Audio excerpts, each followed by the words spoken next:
أعوذ بالله من الشيطان الرجيم. بسم الله الرحمن الرحيم.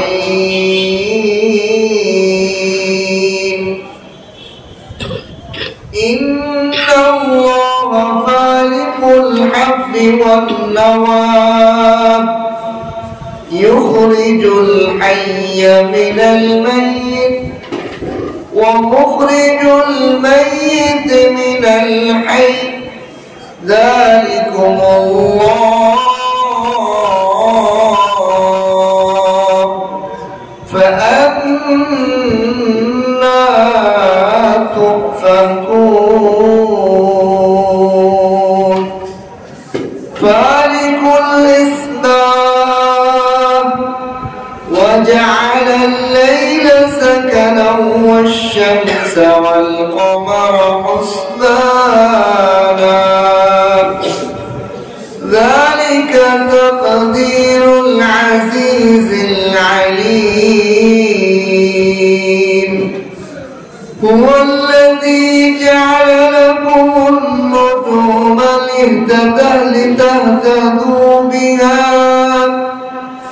لتهتدوا بها في ظلمات البر والبحر قد فصلنا الآيات لقوم يعلمون. وهو الذي أنشأكم من نفس واحدة فمستقر ومستودع قد فصلنا الآيات لقوم يفقهون. وهو الذي أنزل من السماء ماء فأخرجنا به نبات كل شيء فأخرجنا منه خضرا نخرج منه حبا متراكبا ومن النخل من طلعها قنوان دانية وجنات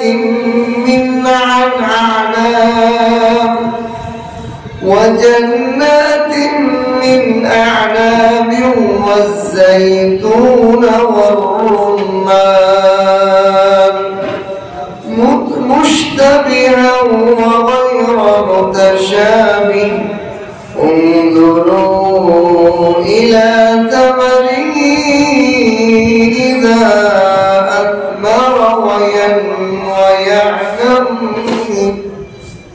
إذا أثمر وينعي إن في ذلكم لآيات لقوم يؤمنون. صدقت يا أرحم الراحمين. بارك الله لنا ولكم في القرآن العظيم ونفعنا وإياكم بالآيات والذكر الحكيم. سبحانك لا علم لنا إلا ما علمتنا إنك أنت العليم الحكيم. ربي زدني علما ربي زدني علما رب اشرح لي صدري ويسر لي أمري واحلل عقدة من لساني يفقهوا قولي. আল্লাহ তাআলা লাখ কোটি শুকর ও সুজুদ মহান রব্বুল আলামিন আমাদেরকে দয়া করে মায়া করে দুনিয়ার ব্যস্ততা ফিতনা ফাসাদ ও গুনাহ সয়লাব সারা দুনিয়ার মধ্যে ছড়ানো সমস্ত গুনাহ থেকে মুক্ত করে পুরো জমিনের মধ্যে আল্লাহ তাআলা একটা জান্নাতের টুকরা মসজিদের মধ্যে কোরআনের মজলিসে এসে বসার তৌফিক দান করেছেন। আমি আপনি গায়ের জোরে আসতে পারিনি, অর্থের বলে আসতে পারিনি, আল্লাহ পাক দয়া করে এনে বসাইছেন। এই জন্য কালিমাতুশ শুকর আদায় করে আলহামদুলিল্লাহ। এই মুহূর্তে হাজারো বান্দা হাজারো ব্যস্ততার মধ্যে ব্যস্ত। কেউ কত আরো বেশি টাকা কামানো যায় সেই ব্যস্ততায় আছে। কেউ আছে কিভাবে আরেকজনের মাল দখল করা যায়, আরেকজনের জমি দখল করা যায়। কেউ বা হাসপাতালের বেডের মধ্যে এই মুহূর্তে কাতরাই দিছে। কেউ বা তার আপনজন হারিয়ে বিভোর কাতর অবস্থায় কান্নায় চোখ বসাইতেছে। আল্লাহ তাআলা আমাদেরকে সর্বোত্তম জায়গা, সর্বোত্তম মজলিসে এসে বসা, আলোচনা আমাকে করার, আপনাদেরকে শোনার তৌফিক দান করেছেন।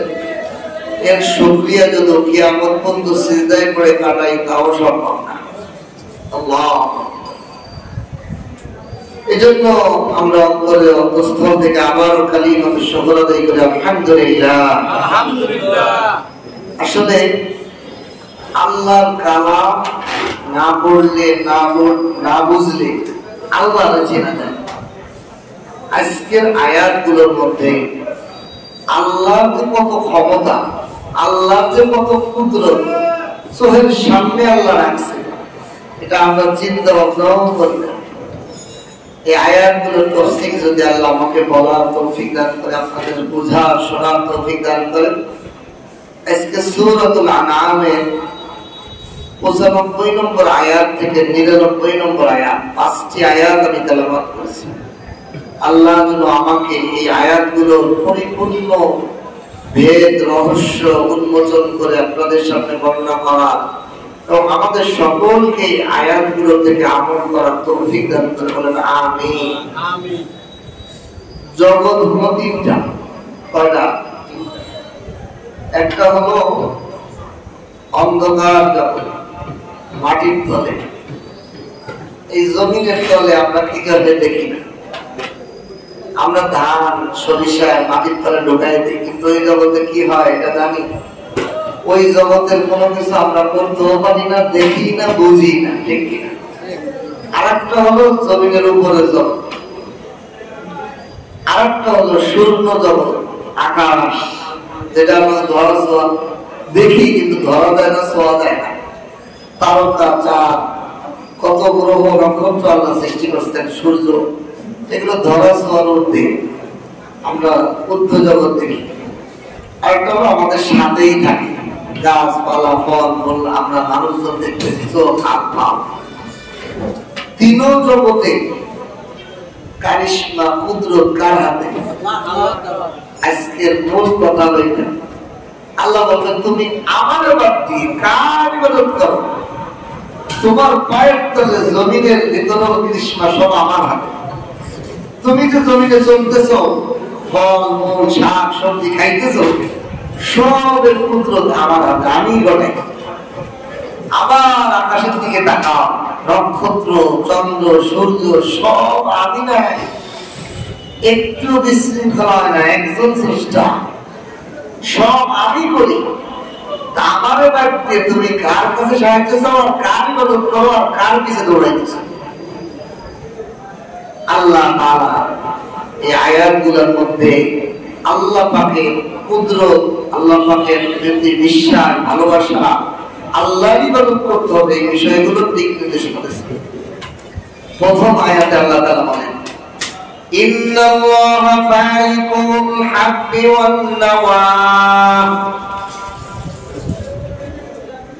একটা বীজ, ইন্নাল্লাহা, নিশ্চয়ই আল্লাহ তাআলা, ফালিকুল হাব, হাব মানে হলো বীজ, সরিষা দানা, আর নাওয়া অর্থ হলো আঠি। আঠি হলো বীজ, কিন্তু দুটার মধ্যে পার্থক্য আছে। আরবি ভাষায় এই জিনিস বলা, আমাদের দেশে তালের বীজ, সরিষার ধান বীজ বলে, আঠি বলে, ধান তো লাগাইলে হয়, সবরেই আঠি বা বীজ বলে। কিন্তু কোরআনের ভাষায় দুইটা শব্দ ব্যবহার করছে আল্লাহ, একটা হলো হাব, একটা হলো নাওয়া। হাব বলা হয় ওই সমস্ত বীজকে, যেই সমস্ত খাদ্য শস্যের মধ্যে যেই বীজটাকে স্বয়ং খায়, যেমন ধান, সরিষা, তিল, ডাউল, খেসারি, মুসুরি, ছোলা, এগুলোর দানা হলে ডাইরেক্ট আমরা খাই, ঠিক কিনা? আরেকটা হলো নাওয়া, যেমন আম খাই, আটি খাই না, তাল খাই, তালের আটি খাই না, কলা খাই, কলার বিচি খাই না, বেদানা খাই, খেজুর খাই, এর আটি গোলাম খাই না, ঠিক কিনা?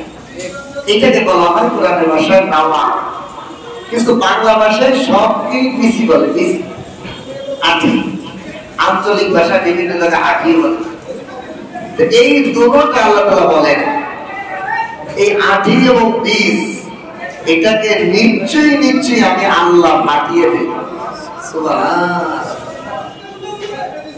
এটাকে তোমরা জমির মধ্যে গেড়ে দাও, এই আটি ফাটায় কিনা? তুমি তো ধান ফাটায় দাও নাই, জমিনের মধ্যে পাকো, জ্বালা লাগাবা, ধান লাগানো না কিছু করে না, জ্বালা দেয় না, পাতো দেয়, আমাদের দেশে বলে পাতো বলে, অনেক দেশে জ্বালা বলে, আরো কোনো কিছু আছে কিনা জানি না। ধানকে প্রথমে ঘন করে লাগায়, মানে এখান থেকে উঠাইয়ে সব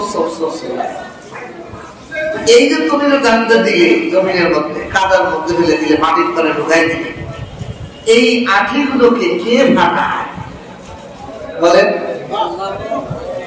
আল্লাহ।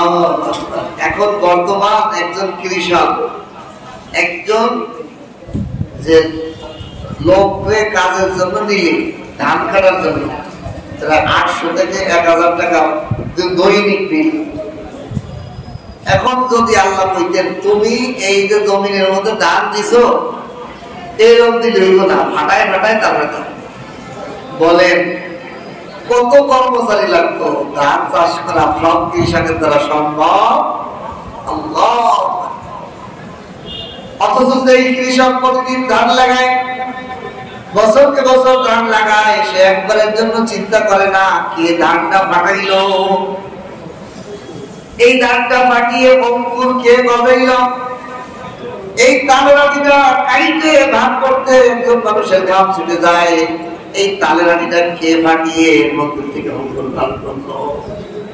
আল্লাহ চিন্তা করো না, একটু ভাবো, আরো কত শক্ত শক্ত আঠি আছে, এই সব আঠিগুলোকে, বিচিগুলোকে আমি ফাটিয়ে কে ফাটায়? আমি আল্লাহ তো ফাটাই। ইন্নাল্লাহা ফালিকুল হাব্বি ওয়ান নাওয়া, নিশ্চয় আল্লাহ তাআলা সরিষার দানা আর যত প্রকার আঠি বীজ আছে সবগুলোকে ফাটিয়ে ফেলে কে? আল্লাহ। শুধু ফাটায় না, ইউখরিজুল হাইয়া মিনাল মাইয়িত, তিনি জীবন্ত জিনিসকে বের করেন মৃত জিনিস থেকে। এই সরিষার দানাটা ছিল মৃত, এই আঠিটা ছিল মৃত, এর ভিতর থেকে আল্লাহ তাআলা তরুতাজা জীবনওয়ালা একটা শস্য শ্যামল, একটা ডাল পাতাওয়ালা একটা গাছ জন্মায়। আল্লাহ। একবার একটু চিন্তা করি না, সরিষার দানা ছিল মরা, শুকনা, রোদে শুকায় রয়েছে, ঘরের ভিতরে পড়ে রয়েছে, এটাকে জমিনে দেওয়া হয়েছে, এটা ফাটাইছেন আল্লাহ। আল্লাহ বলেন এই মৃত জিনিস থেকে আমি জীবন্ত একটা গাছ বানাইলাম, একটা ধানের শীষ বের করলাম, একটা সরিষার গাছ বের করলাম, তার মধ্যে কত ডালপালা, কত শাখা প্রশাখা, কত সুন্দর সবুজ পাতা, তার মধ্যে একটু কি বান্দা ভাবো না? কে বানাইলো? তোমার প্রধানমন্ত্রী বানাইলো, তোমার নেতা বানাইলো, তোমার মন্ত্রী এমপি বানাইলো, তুমি কার পিছে দৌড়াও? ওই মালিকের পিছে না দৌড়াই। আল্লাহ। ইউখরিজুল হাইয়া মিনাল মাইয়িত, জীবন্ত জিনিসকে বের করলেন এই মৃত জিনিস থেকে। মরা ডিম, ডিমটা তো তাজা না, নড়াচড়া করে, ডিম তো মরা, কিন্তু এর থেকে আল্লাহ বাচ্চা বের করলেন। মুরগির বাচ্চা চাউ চাউ করে দৌড়াদৌড়ি করে বেড়ায়। মানুষের বীর্য, এটা মৃত, এই মৃত বীর্য থেকে আল্লাহ কত সুন্দর আকৃতির সুরতলা আমাকে আপনাকে বানাইলেন। আল্লাহ কয় মৃত্যু থেকে জীবন বানাইলাম। এত বড় পাওয়ার পৃথিবীর আর কারো আছে কিনা দেখাও। আর কার আছে এমন পাওয়ার? মৃত্যু জিনিস থেকে জীবন তো বের করে। ওয়া মুখরিজুল মাইয়িত মিনাল হাই, এর উল্টোটাও পারি। তুমি মনে করছো মৃত্যু থেকে শুধু জীবন্ত বানাই, জীবন্ত থেকে মৃত্যু বের করি। মুরগি থেকে ডিম ভরা বের হয়, আমার এই গাছ থেকে একটা ফল বের হয়, আটি বের হয়, মৃত্যু। ফলটা মরা, ফলটা মরে পড়লে তো মরা একটা ফল বের হয়, তাজা ফল তো বের হয় না। আবার এই মানুষ জীবিত, এর থেকে মৃত বীর্য বেরোচ্ছে। আল্লাহ বলেন এই সব আমি করতে পারি। আমি যেরকম মৃত্যু থেকে জীবিত বের করি, জীবিত থেকে মৃত বের করতে পারি, দুটো ফিরে ক্ষমতা আছে আমার। একজন মানুষ মুসা আলাইহিস সালাম ফিরাউনকে কয়, হযরত ইব্রাহিম আলাইহিস সালাম নমরুদকে কয়, ও নমরুদ, আমার মালিক আমার যে আল্লাহ, তিনি জীবন দান করতে পারেন, মৃত্যু দান করতে পারেন। নমরুদ কয় এটা তো আমিও পারি। কয় কেমনে? কয় জেলখানা থেকে দুইজন আসামি বের করে নিয়েছে, ফাঁসির আসামি। একজন দেশে খালাস নির্দোষ হিসেবে জামিন দিয়ে দিছে, আর একজনকে কতল করে দিছে। কয় দেখো এই জামিন জীবনও নিতে পারি, আবার জীবন দিতেও পারি। ইব্রাহিম আলাইহিস সালাম কয় এই বুক আর তো এইভাবে ওজন করে না। আচ্ছা তুই এবার কর, আমার আল্লাহ তো পূর্ব দিক থেকে সূর্য উঠায় পশ্চিম দিকে ডুবায়, তুই একটু পূর্ব পশ্চিম দিক থেকে সূর্য উঠায় পূর্ব দিকে ডুবা। এইবার তারা নমরুদ ফাবহিতাল্লাযীনা কাফারু, সে হতভম্ব হয়ে গেল। এটা তো তত্ত্ব সম্ভব। আল্লাহ তাআলা বলেন আমার কুদরত দেখো, জীবিত জিনিস থেকে মৃত জিনিস বের করে, মৃত জিনিস থেকে জীবিত জিনিস বের করি। কত পাওয়ার আমার, কত কুদরত ক্ষমতা আমার, এরপরও তোমার দিলের মধ্যে আমার ভয় আসে না? আল্লাহু আকবার। সেই মালিকের সঙ্গে দাঁড়াতে, যেই মালিকের ক্ষমতা জীবিত থেকে বারবার মানুষ বার করতে পারে, মৃত থেকেও বার করতে পারে। যালিকুল্লাহ, তিনি হলো আল্লাহ। এই সব কুদরতের ক্ষমতা ওই আল্লাহর হাতে। ফান্না তুফাকুন, বান্দা তুমি কোন দিকে ভাগিয়া যাও, কোন দিকে উল্টো ফিরে হাঁটো কেন? সোহেবি এগুলো দেখার পরে ওই মালিকের কুদরতি পায়ে সিজদা করতে মনে চায় না। ওই জিনিসগুলো চোখের সামনে দেখার পরেও ওই মালিকের ভয় তোমার দিলে আসে না। তুমি তারপরও গুনার দিকে যাও, পাপের দিকে দৌড়াও, হারাম কাজের দিকে দৌড়াও, তোমার দিলে কি ওই আল্লাহর কুদরত এত ক্ষমতা আমার মনে আসে না? তাই এখন প্রধানমন্ত্রীর ব্যাপারে উল্টো পাল্টা বললে সঙ্গে সঙ্গে গ্রেপ্তার হয়ে জেলে চলে যাবে। এই জন্য কোন জনগণ ভয়ে প্রধানমন্ত্রীর ব্যাপারে উল্টো পাল্টা বলতে সাহস পায়। ইমাম সাহেব কমিটির ব্যাপারে যদি উল্টো পাল্টা বলে চাকরি নন, এই জন্য ইমাম সাহেব কি করে না, কমিটি ভয়ে উল্টো পাল্টা কমিটির ব্যাপারে বলে না। কিন্তু যে আল্লাহর কুদরতি হাতে এমন পাওয়া, সেই আল্লাহর ভয়টা কই গেল? চিন্তা করে দেখছেন, যিনি আঠিকে বীজকে ফাটিয়ে ফেলে, অঙ্কুর বের করে, জীবিত থেকে মৃত বের করে, মৃত থেকে জীবিত বের করে, এমন পাওয়ারফুল আল্লাহ, এমন কুদরতি ক্ষমতা আমার আর একটা লোক পাওয়া যাবে না, এমন ক্ষমতা আছে। আর একটা লোক আরেকটা লোক পাওয়া যাবে না, এমন কুদরত ক্ষমতাওয়ালা। সেই আল্লাহকে ভয় না করে তুমি উল্টো দিকে কোন দিকে যাচ্ছ? আল্লাহ দিকে।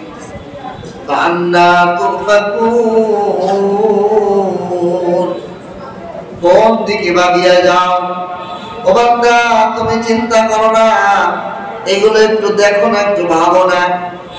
গতকালকে আমাদের বাজারে কিছু ব্যবসায়ী ভাইদেরকে নিয়ে একটা পার্ক, সুইমিং পুল, গোসল টোসল করে আমিও গেছি।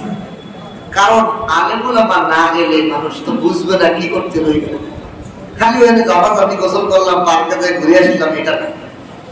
নিয়ে সমস্ত মুসল্লিদেরকে নিয়ে গোসল টোসল করছি সুইমিং পুলে, আমিও গেছি। দেখেন এইসব জায়গা হুজুরা যায় না, কিন্তু আমি যাই। কেন যাই? যাই ঘুরে টুরে নিয়ে একটা বাসন দিচ্ছি, মসজিদে নিয়ে নামাজ পড়ছি, জোহরের নামাজ জামাতের সাথে নামাজ পড়ে এইবার বললাম, দেখেন এই যে পার্কে আইছেন, এখান থেকে কি বের হইতে ভালো লাগে? না হুজুর, আর একটু থাই, আর একটু আমি সে উঠাইতে পারি না গোসল করতে, গোসলের বাড়িতে উঠাইতে পারি না, আয় আর গোসল করে যেমন আসেন নামাজ পড়তে হবে, আর একটু আর 10 মিনিট পরে আনার পরে বললাম, দেখি দুনিয়ার একটা রিসোর্ট, দুনিয়ার একটা মজাদার জায়গা, সাজানো জায়গা, এইখানে ডইকে মনে হয় না বের হয়। এখান থেকে শিক্ষা নেওয়া দরকার, আমার মালিক আল্লাহ পাকের জান্নাতটা কতই না সুন্দর। দুনিয়ার রিসোর্ট তো কি একটা কল্পনা করা যায়, ধারণা করা যায়, কানে শোনা যায়। জান্নাত কত সুন্দর হইব, জীবনে কোনো কানে কোনোদিন শুনে নাই, চোখে কোনোদিন দেখে নাই, কোন অন্তর কোনোদিন কল্পনা করতে পারে নাই কি সুন্দর হবে। ওই জান্নাতের পাওয়ার জন্য, ওই জান্নাতে চিরদিন থাকার জন্য যদি বান্দা একবার দেখতো, সারা জিন্দেগি সিজদায় পড়ে থাকতো খালি ওই রিসোর্টে যাব। আল্লাহ, এই জন্য চিন্তা ভাবনা ফিকিরের দাম বহুত। আমি সামাজিক দৃষ্টিতে দেখাই ফিকিরের দাম। আমাদের এই এলাকায় গার্মেন্টস ফ্যাক্টরি আছে কিনা, যারা ওয়ার্কার তারা কি ব্রেন খাটায় না, হাত অঙ্গ বন্ধ খালি শ্রম দেয়, তারা শারীরিক মেহনত করে, তাদের বেতন ধরেন সর্বোচ্চ 25,000। আর যেই লোকটা ওই কোম্পানির বায়ার, বিদেশি বড় বড় বায়ারদেরকে আনে ফিকির করে, এমডি পুরা এটা নিয়ে পরিচালনা করে, এর বেতন কত? 10 লাখ 20 লাখ, এরকম 25,000 আর 5 লাখ কোথায় বেশ কম।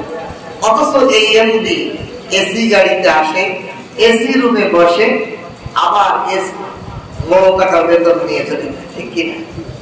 কিসের কারণে?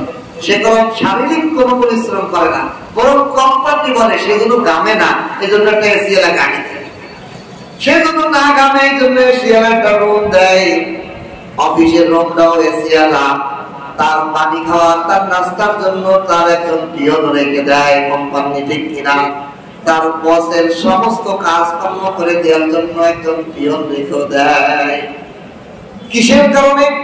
ফিকিরওয়ালার কারণে। ফিকিরওয়ালার দাম অনেক বেশি দুনিয়াদারের কাছেও। পুরা কোম্পানিটা নিয়ে সে ফিকির করে, সে অনেক বায়ারকেই দেখলাম এই কোম্পানিটা অর্ডার নেয়, আর এই কোম্পানির আমদানি রপ্তানি পেয়ে যায়, ঠিক কিনা? এই জন্য তার দাম বেশি।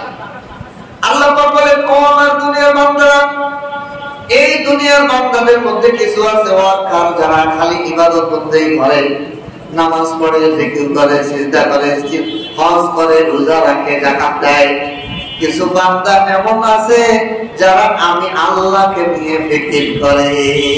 আল্লাহ, এই জন্য রাসূলুল্লাহ সাল্লাল্লাহু আলাইহি ওয়াসাল্লাম বলেন, আল্লাহ কুদরত নিয়ে এক মুহূর্ত যদি কেউ চিন্তা করে, ফিকির করে, 12 বছর মসজিদে নফল ইবাদত করলে যে পরিমাণ সওয়াব, এক মুহূর্তের ফিকির আল্লাহকে নিয়ে, আল্লাহর কুদরত নিয়ে, আল্লাহর রহমত নিয়ে ফিকির করার কারণে এই পরিমাণ সওয়াব তার নাম।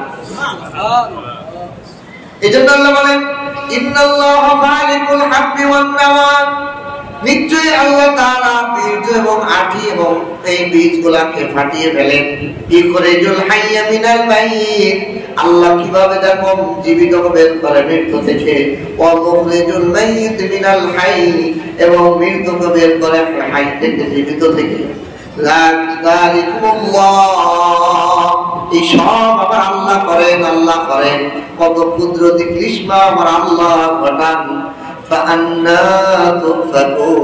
ও মন, তুমি কার দিকে রুজু হও, কার দিকে ফেরো? আমার দিলকে আমি নিজে নিজে প্রশ্ন করি, ওই মালিকের গোলামি কেন আমি করতে পারি না? ওই মালিকের আরাধনা কেন আমি পারি না? ওই মালিকের প্রেম আমার কেন দিলে আসে না? এত বড় ক্ষমতা। একজন যুবক, কি অবস্থা, সাবধানে কথা বলছি। আর একজন যুবকের দিকে এই ছেলেটা এত পাওয়ার দিয়েছে, ওইটা হলো অমক নেতার ছেলা। ঠিক হইতেছে? অমক নেতার ছেলা। কে নেতা? এই এলাকার তাপসীন নেতা, তার সঙ্গে তার ছেলেমেয়েটা। এই জন্য এর কারো মানে না, কুসুম মারামারি করে। আল্লাহ, দুনিয়ার দাপটওয়ালা নেতা যদি একজন অনুসারী হয়, তার যদি পাওয়ার এমন হয়, আল্লাহ পাকের কুদরত দেখার পর মানুষে তো আল্লাহর অনুসারী, আল্লাহর পূজারী হওয়া দরকার। কেন? সব কুদরতের ক্ষমতা আমার মালিকের, আর আমি যদি ওনার অনুসারী হই, আমার দিকে চোখ রাঙাইতে কারো সাহস হইব না। ঠিক কিনা? এই জন্য প্রকৃত আল্লাহ ওয়ালা যারা হয়ে যায়, আল্লাহর সাথে তাদের সম্পর্ক হয়ে যায়, সে হতে পারে গরিব, পকেটে একটা টাকা নাই, তার দেখা যায় থাকার জায়গা নাই, ঘর নাই, বাড়ি নাই, কিন্তু আল্লাহর সাথে তার ওই বড় ক্ষমতাওয়ালার সাথে তার সম্পর্ক যদি হয়ে যায়, সারা দুনিয়া তার পায়ের নিচে। ঠিক কিনা? আল্লাহ, এই জন্য আল্লাহ বলেন, ও দুনিয়ার মানুষেরা, দেখো পাওয়ার কার কাছে, সমস্ত আঁঠিকে ফাটিয়ে ফেলি আমি আল্লাহ, জীবিত থেকে মৃত বের করি, মৃত থেকে জীবিত বের করি, সব আমি আল্লাহ করি। এমন পাওয়ার আমার, এমন কুদরত আমার। তাহলে দল যদি করতে হয়, আমি আল্লাহর দল করো, অনুসরণ যদি করতে হয়, আমি আল্লাহর অনুসরণ করো, ভয় যদি করতে হয়, আমি আল্লাহর ভয় করো, আর কারো ভয় করো না। ঠিক কিনা? আল্লাহকে ভয় করো, আল্লাহর বাড়িতে কোথায় যাও। এরপরে 2 নম্বরে, এটা হলো জমিনের নিচের ঘটনা করিল। জমিনের নিচে বীর্য ফাটায় কে বের করে কিনা? জমিনের ভিতর থেকে মৃত জীবিত বের করে কে? অন্ধকার জগৎ, মায়ের পেট থেকে, অন্ধকার থেকে, পেট থেকে জীবিত বাচ্চা বের করে। এই বীর্য থেকে, অন্ধকার থেকে জীবিত সন্তান বের করে। মুরগির ডিম অন্ধকার, অন্ধকার থেকে মৃত জিনিস থেকে জীবিত মুরগির বাচ্চা বের করে। আমার কাছে খুব আশ্চর্য লাগে মুরগির বিষয়টা। এই ডিম এখন তো আরো প্রযুক্তি হয়েছে, এখন তো আরো সহজ হয়েছে বোঝা।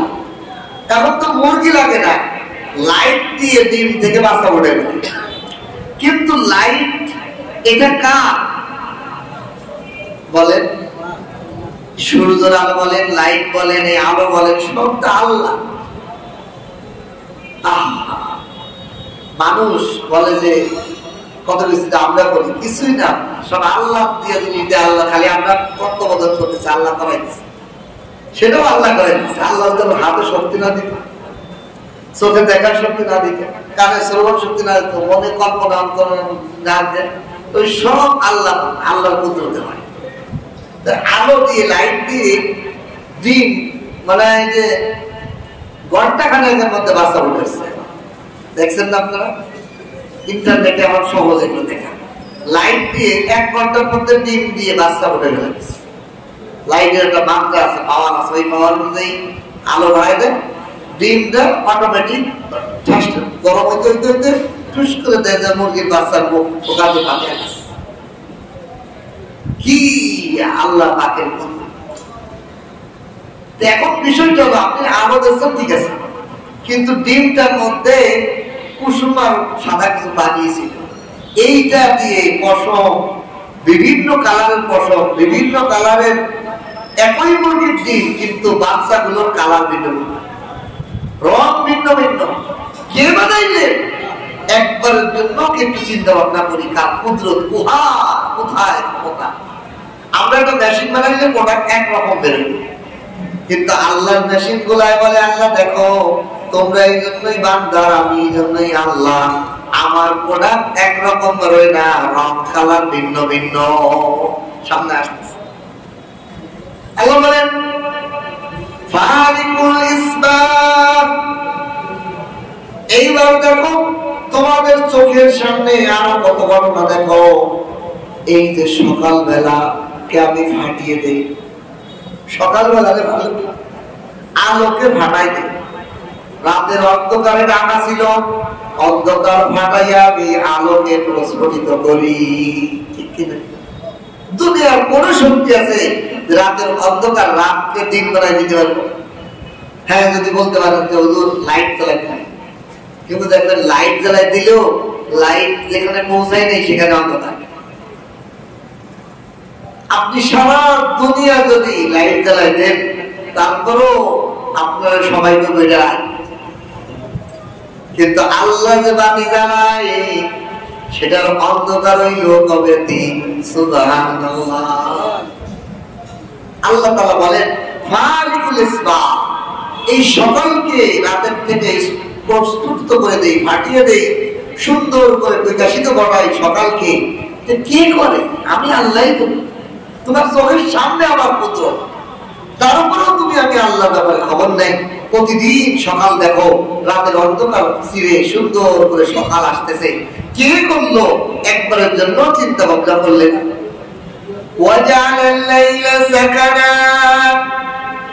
আমি রাত্রকে তোমাদের জন্য বিশ্রাম, রিফ্রেশের কি বানিয়েছি? রিফ্রেশ, ক্লান্ত দূর করার একটা মেশিন বানিয়েছি আমি রাত্রকে। সুবহানাল্লাহ। দেখেন আল্লাহু আকবার। রাতকে আল্লাহ তাআলা, যারা আপনারা যে যারা ওয়ার্কার কাজ করেন, দেখেন ডে করেন, দিনের বেলা কাজ করেন, সারাদিন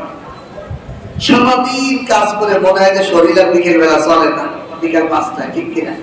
যারা দিন মজুর, যারা দিনের শারীরিক পরিশ্রম করে, ঠেলা গাড়ি করে, মাটি কাটে, বিল্ডিং এর কাজ করে, সারাদিন মেহনত করতে করতে বিকেল বেলা কেমন হয় শরীরটা? আর মনে হয় উঠবে না শরীর। কিন্তু রাতের বেলা একটা ঘুম দেওয়ার পর পরের দিন সকালে আবার ফুল স্পিডে দৌড় দিয়ে আবার কান্দেছে চলে যেতেছে, কর্মস্থলে চলে যেতেছে, আবার সারাদিন মেহনত করতেছে। এই রাতটা কি করছে? আমাদেরকে একটা বিশ্রাম দিচ্ছে। সুবহানাল্লাহ। আল্লাহ বলেন এরকম বানাইছি কেন? হিকমত কি দেখো, তোমরা কাজ করতে করতে ক্লান্ত হয়ে যাবা, রাতটাকে তোমাদের জন্য ক্লান্ত দূর করার সাকানা মানে হলো শান্তি, তৃপ্তি। রাত্রের মানুষ যখন ঘুমায়, সমস্ত পাখি পক্ষীরা, গাড়ি ঘোড়ার আওয়াজ, সমস্ত কিছুগুলো কেবল সারা দুনিয়াও ঘুমায়, ঠিক কিনা? আপনি আমাদের শহরে তো 12টা পর্যন্ত সজাগ থাকে মানুষ, কিন্তু 1টা 2টার দিকে আপনি পুরো এলাকাটা স্থূল, একটা পাতাও যেন নড়ে না, কেউ যেন কোনো আওয়াজ নেই, নিস্তব্ধ। আপনি সাপ করে সাকার হয়েছে। মুফাসসিরিনরা আরেক ব্যাখ্যা করছেন। কি ব্যাখ্যা? কয় সারাদিন আমার অন্তরটা গার্মেন্টস ফ্যাক্টরিতে, কর্মস্থলে চিন্তা ভাবনা করছে, প্রোডাক্ট বানিয়েছে, বেচা কিনা করছে, মাল আমদানি করছে। আমার অন্তরটা অনেক ব্যস্ত ছিল, আমার মালিকের সান্নিধ্য, আমার মালিককে নিয়ে চিন্তা ভাবনা করার কোনো সুযোগ ছিল না। যখন রাত হয়ে গেছে, আমার অন্তরটাকে সমস্ত প্রেশানি থেকে খালি করে মালিকের ফিকিরে পুরো করে দিয়েছি। সুবহানাল্লাহ। কোরআনের সমর্থক আয়াত আছে, সূরাতুশ শামস আলাম নাশরাহ লাকার মধ্যে আছে, ফাইজা ফারাগতা ফানসাব ওয়া ইলা রাব্বিকা ফারগাব। ও নবী, আপনি যদি দুনিয়ার বেলা যত কাজ ব্যস্ত থাকেন, সমস্ত কাজ থেকে যখন সন্ধ্যা বেলা ফ্রি হয়ে যান, কাজ থেকে বিরত হয়ে যান, ওয়া ইলা রাব্বিকা ফারগাব, আপনার রবের জন্য দাঁড়িয়ে যান, আর তার সাথে খোঁজগল্প ইবাদতে কিছু রাতের মধ্যে কাটান। সুবহানাল্লাহ। এই জন্য কোন কোন মুফাসসির বলছে ওয়াজআলাল লাইলা সাকানা, রাতের বেলায় ইবাদত করতে মজা, রাতের বেলায় গভীর রাতে মোনাজাত করে কান্না করলে দিলটা ঠান্ডা হয়ে যায়। সাকানা, সাকানা মানে হলো এমন শান্তি। দেখেন ঠান্ডা কোনো শান্তি না। যদি ডিপ ফ্রিজের মধ্যে আপনার ঢুকাই দেয় তাহলে কি আপনি শান্তি না বড় হয়ে যাবে, ঠিক কিনা? আল্লাহ এই জন্য সাকানা শব্দ ব্যবহার করেছে। সাকানা মানে হলো পরিতৃপ্ত, না গরম না ঠান্ডা, না কোনো টেনশন, না কোনো পেরেশানি, না কোনো জ্বালা যন্ত্রণা, কোনো ধরনের জিনিস নাই, এমন পরিতৃপ্ত বলে সাকানা। সুকুন, লোকটা কোন ধরনের টেনশন নাই, কোন ধরনের টেনশন, গরম লাগতেছে না, ঠান্ডাও লাগতেছে না, মানে ছেলে মেয়ের পেশাই নাই, বিবাসের পেশাই নাই, কোন ধরনের ব্যবসা বাণিজ্যের পেশাই নাই, লোকটা নিশ্চিন্তে ঘুমাচ্ছে। দেখ লোকটা কি লোক ঘুমাচ্ছে, নাম ডাকতেছে, মনে হচ্ছে দুনিয়ার কোন টেনশন না। এটা বলে সুকুন। গরম লাগতেছে না, ঠান্ডাও লাগতেছে না, আরামসে ঘুমাইতেছে। আল্লাহ বলেন আমি রাত্রকে সুকুন বানিয়েছি। যারা আল্লাহ পাকের আশিক, তারা সারাদিন আল্লাহর সাথে খোঁজ গল্প করতে পারে না, দোয়া কান্নাকাটি করতে পারে না, সিজদায় মোনাজাত করতে পারে না, আল্লাহর ইবাদতে মনোযোগ করতে পারে না। এই রাতটা তাদের জন্য সুকুন বানিয়েছি, নিস্তব্ধ নীরব আল্লাহর সাথে প্রেম আলাপ করবে। সুবহানাল্লাহ। وجعل الليل سكنا। আপনারা ইবাদত বন্দেগী নাও করে সারাদিন কর্ম করে এসে রাত্রটাকে একটু ঘুমাইলে সুকুন, তার দিলের ভিতর সুকুন আসে, শান্তি অনুভব হয়। এই রাত্র এরকম শান্তিদায়ক তৃপ্তিদায়ক কে বানাইলেন? আল্লাহ। والشمس والقمر। এইবার আসমানের দিকে তাকাও, চন্দ্র সূর্য দুটোটাকে আমি আল্লাহ বানিয়েছি মুসবানা, হিসাব গণনার জন্য বানিয়েছি। চাঁদ দেখে আমরা আজকে জিলহজ মাসের জিলকদ মাসের শুক্রবারে গেছে 8 তারিখ, আজকে হলো কি বার? রবিবার, সোমবার। শুক্রবারে 8 গেলে শনি 9, রবি 10, আজকে 11 তারিখ। 11 তারিখ মানে আর মাত্র 29 দিন আছে কুরবানি ঈদের। 1 মাস 10 দিন পরে হয় জিলহজ মাসের 10 তারিখে, তাহলে আর মাত্র 29 দিন আছে। এই যে চন্দ্র মাসের হিসাবে আমরা হজ, রোজা, ঈদ, আল্লাহ বলেন এগুলোকে আমি তোমাদের জন্য হিসাব বানিয়েছি।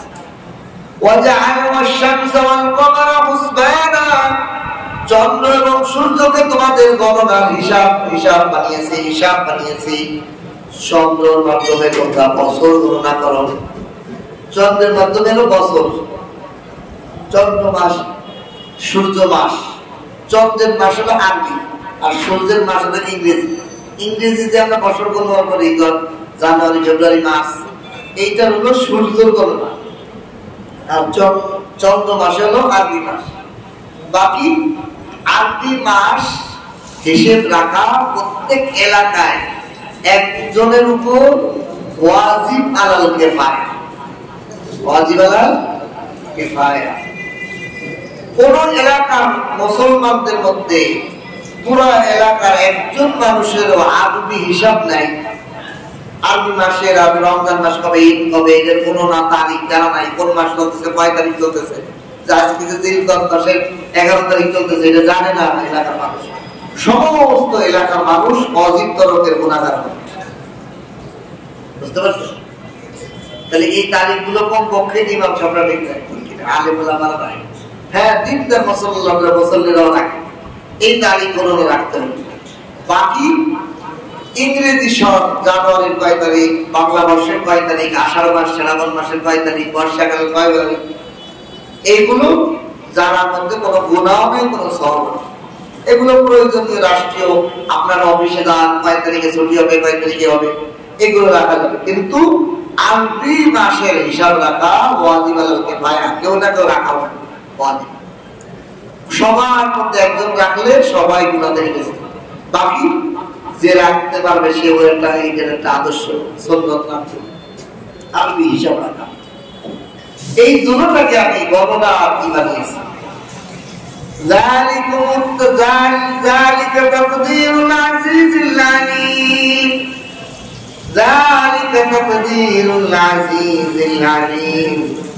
এখন বোঝেন এই যে চন্দ্র মাস, চন্দ্র ঠিক মতোই চলতেছে, কোন দেশ কম, সূর্য বেশ কম হয়, কোন কিছুই উল্টো পাল্টা হয় না। সূর্য একটা উল্টো পাল্টা হঠাৎ করে উত্তর দিকে চলে যাবে, দক্ষিণ দিকে পড়ে যাবে, হয় না। আমি আপনি একটা ঘরের চালা খাড়া করলেও ঝড় আসলে একটু কাটবে, হয় কিনা? এই যে আজকে ইরানের প্রেসিডেন্ট ইব্রাহিম রাইস বিমান হেলিকপ্টার দুর্ঘটনায় ইন্তেকাল করছে, ইন্না লিল্লাহি ওয়া ইন্না ইলাইহি রাজিউন। এই যে বিমানটা উঠছে, আকাশে ওঠার পর একজন পাইলট তাও কন্ট্রোল করতে পারে না, দুর্ঘটনা ঘটে মারা যায়, ঠিক কি? আল্লাহ হাজার হাজার বছর, লক্ষ কোটি বছর আগে সূর্য চন্দ্রের সূর্যের উপর বসায় রাখছে, একদিনের জন্য তো দুর্ঘটনা ঘটল না। আল্লাহ আল্লাহ বলেন, তুমি কি এগুলো দেখো না? যালিকা তাকদীরুল আজিজিল আলীম। আল্লাহ পাকের নির্ধারণ। সূর্য যে যেভাবে রাখছেন ওইভাবে আছে, পৃথিবী যেভাবে ভাসমান আছে ওইভাবে ভাসমান আছে। একদিনের জন্য সূর্য চাঁদের সাথে ধাক্কা লাগে না, চাঁদ পৃথিবীর সাথে ধাক্কা লাগে না। সবচেয়ে পৃথিবীর কাছে হলো উপগ্রহ হলো চাঁদ।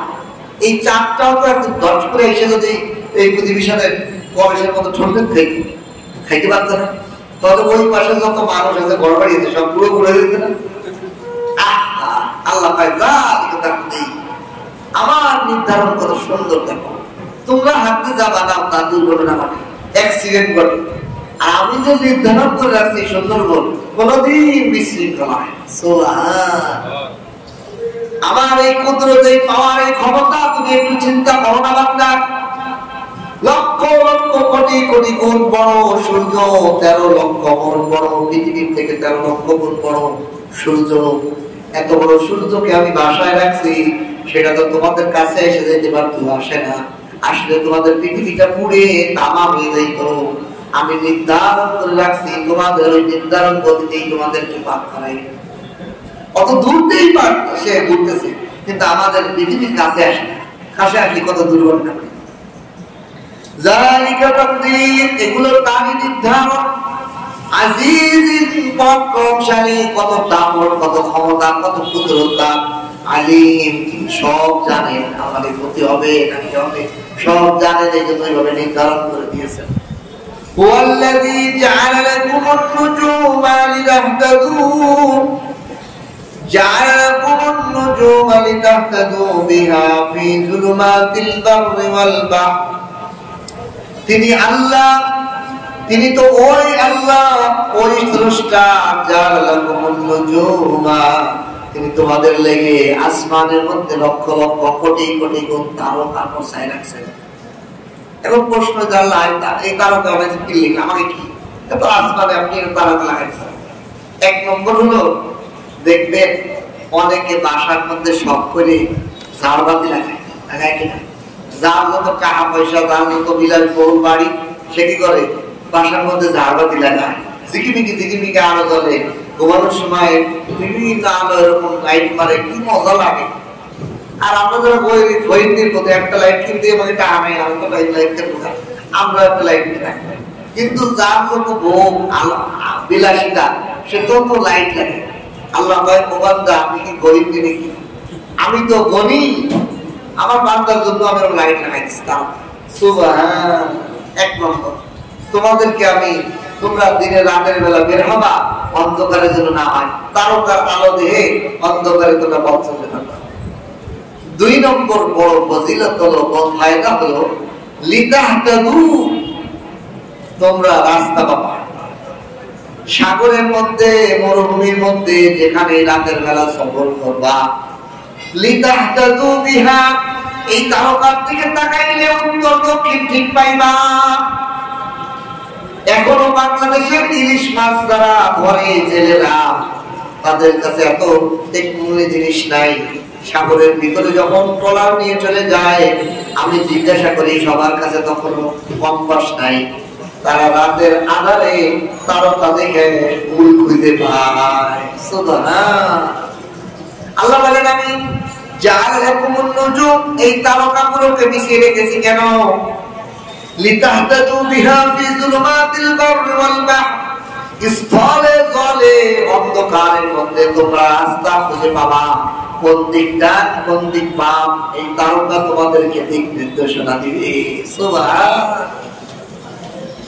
কিন্তু এখন তো মানুষ স্যাটেলাইট, যাদেরকে গুগল ম্যাপ আছে তাতে দেখে, কিন্তু এখনো সবার গুগল ম্যাপ নাই।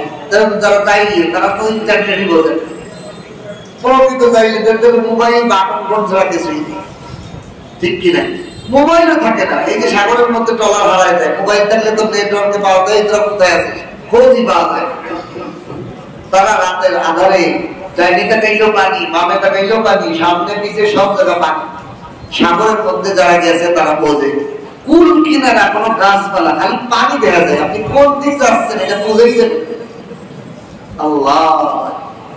মরুভূমির মধ্যে গেলে এরকম কোনো গাছপালা নাই, খালি বালি আর বালি। আপনি হাঁটবেন, সারাদিন হাঁটতে দেখবেন যে জায়গায় কেনায়। সাগরের ট্রলার নিয়ে যাইবেন, খালি যাইতে যাইতে দেখবেন ঘুরে ফিরে জায়গায় সারাদিন ধরে কিছুই কিনারা পাওয়া যায়। আল্লাহ বলেন এই তারকার দিকে তাকাইয়া এই মাঝিরা, এই মুসাফিররা রাস্তা খুঁজে পায়, উত্তর দক্ষিণ খুঁজে পায়। বলেন সুবহান। আল্লাহ বলেন দেখো, আমি লক্ষ লক্ষ কোটি কোটি তারকা বানিয়েছি।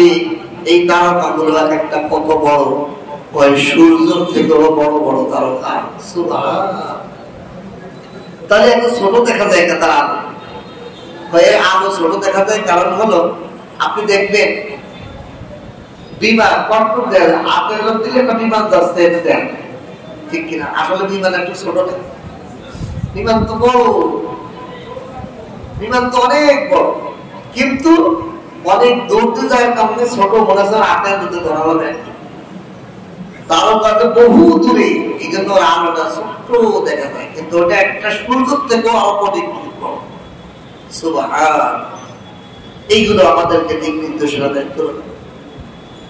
এখন এখানে একটা জিনিস বোঝা যায়, এখান থেকে একটা শিক্ষা আছে। ছোট্ট ক্ষুদ্র দেখা যায় আলো, এই আলোতে মানুষদেরকে সাগরে মরুভূমিতে রাতের অন্ধকারে কত উপকার করে, দিক নির্দেশনা দিয়ে দেয়, যে উত্তর দক্ষিণ কোন দিক তারকা দেখে বোঝা যায়। তাহলে অনেক সময় অনেক ক্ষুদ্র জিনিসও মানুষের অনেক বড় উপকার হয় কিনা? ক্ষুদ্র জিনিসকে অবহেলা করতে নেই। অনেক ক্ষুদ্র জিনিস মানুষের মহা বিপদ থেকে বাঁচায়। তারকা দেখতে ছোট ছোট, কিন্তু সাগরের প্যাকের মধ্যে পড়ে যদি খালি সারাদিন সারা বছর বছর ঘুরতেই থাকে, এই তারকা ছোট ক্ষুদ্র জিনিস তাকে উত্তর দক্ষিণ দেখাই কেনারে পৌঁছাতে। সুবহান। আল্লাহ বলেন কদ ফাসসালনাল আয়াত লিকাওমি ইয়ালামুন। আমি আল্লাহ কত বিস্তারিত দলিল প্রমাণ তোমাদের সামনে দিয়েছি, জানলেওয়ালা সম্প্রদায়, জ্ঞানী সম্প্রদায় আমার এই কুদরতের দলিল বুঝতে পারে। আমি আল্লাহ যে একজন, এটা খোঁজার জন্য। কালকে 2 দিন আগে একজন প্রশ্ন করছে, হুজুর পৃথিবীর মধ্যে যদি এমন একটা এলাকা থাকে, এমন একটা জঙ্গল, এমন একটা দ্বীপ, এমন একটা উপত্যকা থাকে যেখানে কোনোদিন কোন নবী, রাসূল, আলেম, উলামা, তাবলীগ জামাত কেউ যায়নি, তাদের কাছে ইসলামের দাওয়াতই পৌঁছেনি, তাদের বিষয়ে আল্লাহ তাআলা ফয়সালা কি হবে? প্রশ্ন এরকম লোকের ব্যাপারে ফয়সালা কি হবে? এরা তো নামাজও পড়ে না, ইমান আনে না, কলেমা আল্লাহ রাসূল কিছুই বলে। শরীয়তের এদের ব্যাপারে ফয়সালা হলো, এরা যদি শুধু এই আল্লাহ পাকের এই সৃষ্টি দেখি, চিন্তা করে এইগুলোর পিছনে একজন, কয়জন? এই গাছ জন্মে একরকম, ফলও দেয় একরকম, এক গাছের থেকে লাল ফল তরমুজ বের হয়, আর ভিতরে সবুজ, ভিতরে লাল, উপরে সবুজ, আর পাতাগুলো কিরকম সবুজ, কিন্তু ফলগুলো এত লাল কোথায় বের হইল? তরমুজের গাছ কাটলে কোনো লাল ভিতরে পাওয়া যায়, পাতা কাটলে কোনো লাল পাওয়া যায়, কিন্তু তরমুজটা কাটলে ভিতরে লাল বের হয়। এই ফ্যাক্টরিতে, একই ফ্যাক্টরিতে 2 রকম হইলোকে কে বানাইলো? তাহলে নিশ্চয়ই বানানোওয়ালা একজন। 2 রকম হইলে 2 রকম বানাই, বা এইগুলো সিস্টেমের মধ্যে পরিবর্তন হয়েছে। একজন কত যে হলুদ তরমুজ বানাবো, আরেকজন কত কি না নীল তরমুজ বানাবো, আরেকজন কিন্তু না হলুদ আরেক রকমের তরমুজ বানাবো, অত কিনা একই রকম যে তৈরি হয়।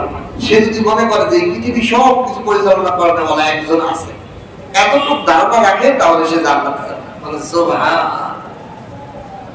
আল্লাহ তাআলা বলেন কদ ফাসসালনাল আয়াত, আমি সমস্ত নিদর্শন দলিল, আমি আল্লাহ যে একজন, আমি আল্লাহ যে এক ক্ষমতাধর, এর অনেক দলিল তোমাদের সামনে দিয়ে দিয়েছি। লিকাওমি ইয়ালামুন। শিক্ষিত সমাজ এগুলো বুঝতে পারবে, মূর্খরা বুঝতে পারবে। আবার শিক্ষিত বলতে শুধু লেখাপড়া জানতে পারলে শিক্ষিত বলে না। শিক্ষিত বলা হয় যে জ্ঞান অনুযায়ী, জ্ঞানের অনুযায়ী কাজ করে। দেখেন একজন মানুষ রিকশায় উঠছে, এই যে কয়েকদিন আগে এক দোকানদারের সামনে দাঁড়িয়েছে, একটা ছেলের বয়স হবে প্রায় 8-10 বছর। ওই দোকানের যে কর্মচারী, তার বয়স হবে 20-25 বছর। তো ওই দোকানদার কর্মচারী বলতেছে ওই কাস্টমার যে 13-14 বছর বয়স, তোর ডাইল কত দাম? তোর ডাইলের দাম কত?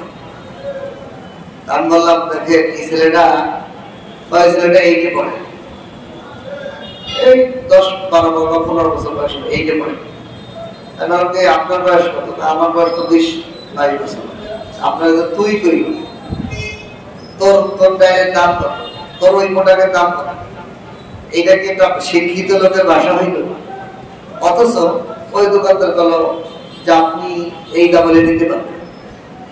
বলেন ও এইটে পড়ে কি শিক্ষিত না ওই দোকানদার যে অশিক্ষিত? সে বলল আপনি এত হলে নিতে পারবেন। কার শিক্ষা? কে আসলে শিক্ষিত? দোকানের যে কর্মচারী, সে শিক্ষিত না। আমাদের সমাজে শিক্ষিত হয়ে সবচেয়ে বড় মূর্খতার কাজ করতেছে, আর মূর্খ মানুষগুলো শিক্ষা ব্যবহার করে বর্তমান অবস্থা আছে। এই জন্য প্রকৃত শিক্ষা প্রতিষ্ঠান থেকে দূরে দিচ্ছে। এই জন্য প্রকৃত শিক্ষা পাচ্ছে না। প্রকৃত শিক্ষা হলো মা বাবা মুরব্বী আজমত। আগে চিন্তা করে না, আগেও তো স্কুল কলেজ ছিল। সেই সময় একজন স্যারকে দেখলে ছাত্ররা সাইকেল চালায়, স্যারের সামনে সাইকেলে উঠতো না। আমার নিজে চোখে দেখা, আমি তো স্কুলে পড়ছি। আমাদের স্যাররা সাইকেল চালায় আসতেছে, আমরাও সাইকেল চালাইতেছি। স্যার দেখছি যে আসতেছে, আমরা সাইকেল থেকে নামিয়ে গেছি। কিন্তু স্যার হলে আঘাত দিছি, ওই সময় তো যেভাবে বুঝি না, ইসলামী কোনো জ্ঞান নেই, আঘাত দিছি। আর মুসলমান স্যার হলে আসসালামু আলাইকুম স্যার, তারপর স্যার যখন চলে গেছে তখন সাইকেল চালায় পাঠিয়েছে। অথচ এখন সন্তানেরা বাবার সাথে, ছাত্ররা উস্তাদের সাথে মুখে মুখে তর্ক, মুখে মুখে বেয়াদবের মতো ব্যবহার। বেয়াদবিটা এমন ছয়লা হয়ে গেছে যে কোথাও এই আদবের লেজ পাত্র। আল্লাহ তাআলা এই জন্য বলেন আমি সব নিদর্শন, সব আলামত, সব নিদর্শন আমি সামনে দিয়ে রেখেছি। শিক্ষিতরা যারা যারা তাদের বিবেক আছে, এখানে প্রকৃত শিক্ষিত হলো আক্ষরিক জ্ঞান যারা আছে সেনা, যার সালিম আকল আছে, আকল সুবুদ্ধি আছে, বিবেক আছে, যার বিবেক দিয়ে বিবেচনা করে কাজ করে। পড়ালেখা জানে না কিন্তু বিবেক আছে, তার বিবেক বিবেচনা করে কথা বলে, কার সাথে কিভাবে ব্যবহার করতে, বড়দের সম্মান, ছোটদের স্নেহ, ভালো ব্যবহার করে। বিবেক দিয়ে যে আলোচনা, বিবেকের বিবেচনায় সে শিক্ষিত জ্ঞানী। আল্লাহ বলেন এমন লোকের জন্য আমার নিদর্শন অভাব না। যার বিবেক আছে সে আমার এই কুদরতি জিনিসগুলো দেখে আমাকে চিনবে, আমি আল্লাহকে চিনব। শিক্ষিত কওমের জন্য অনেক দলিল প্রমাণ আমি বিস্তারিত বর্ণনা করে দিয়েছি। তারা আমি আল্লাহর কুদরত দেখে দেখে আমি আল্লাহকে জানবে। আর তিনি তো সেই আল্লাহ যিনি এক নফস থেকে তোমাদের সবাইকে সৃষ্টি করছেন। আদম আলাইহিস সালাম, আদম আলাইহিস সালাম থেকে আমাদের সকলকে আল্লাহ তাআলা সৃষ্টি করছেন। কিন্তু এই মানুষকে সৃষ্টি করার পর একটা নির্দিষ্ট স্থান তার জন্য রাখছে, হয় সে জান্নাতে যাবে অথবা সে জাহান্নামে যাবে। আর তাকে কোনো এক জায়গায় সামান্য সময়ের জন্য আমানত রাখা হয়েছে। সেটা কি? মায়ের গর্ভ, মায়ের পেট। মায়ের পেটের মধ্যে আল্লাহ তাআলা সন্তানকে পাঠায়। ওইখান থেকে সে দুনিয়াতে আসে, ওইখান থেকে সে কবরে যাবে, ওখান থেকে সে হাসরে যাবে। এভাবে অনেক স্তরে স্তরে তাকে আমি রাখি। মুস্তাওদা মানে হলো আমানত রাখার মতো। আমানত জিনিস কি স্থায়ী থাকে? মুস্তাওদা মূল শব্দের অর্থ হলো অস্থায়ী ভাবে কোনো জিনিস কোনো ধরনের রাখা। আমানত রাখে, যেন আমানত মানে কি, তুমি এটা মূল মালিক না, এটা তুমি পুরো ব্যবহার করতে পারবে না, তোমাকে রাখছি কদিন পরে নিয়ে যাবে। এই টাকাটা তোমাকে আমানত রাখছি, এটা আমি কদিন পরে নিয়ে দেবো, তুমি মালিক না, তুমি খরচ করতে পারবে। এই জন্য আল্লাহ বলেন এই পৃথিবীর বুকে মানুষকে আদম থেকে সৃষ্টি করার পর একটা তার নির্দিষ্ট জায়গা রাখছে। সেটা কি?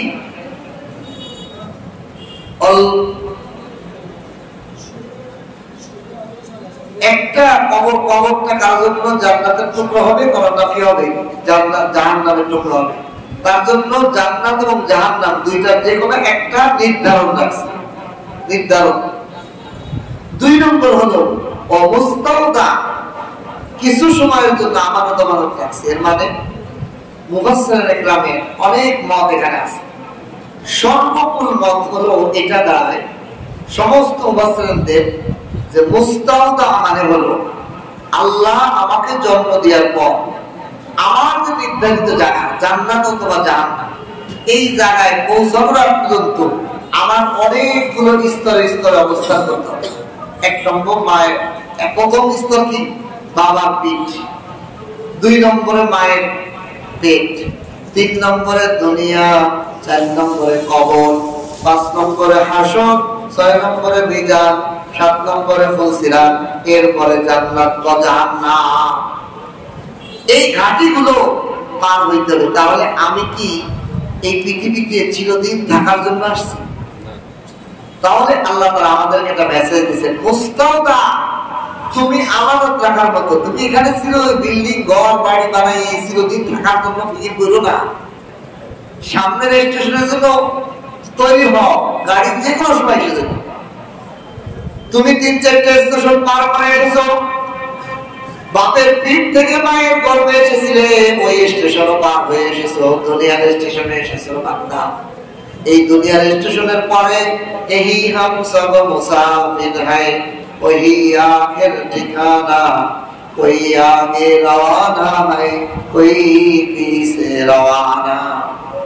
ইবতিদা মে হ্যায় নমর, ইমতিহানে হ্যায় রওয়া, मैं ये तेरी जिंदगी का पीर मौला अपना। এখানে আইসি, এখানে জানাই কেউ থাকার নাই।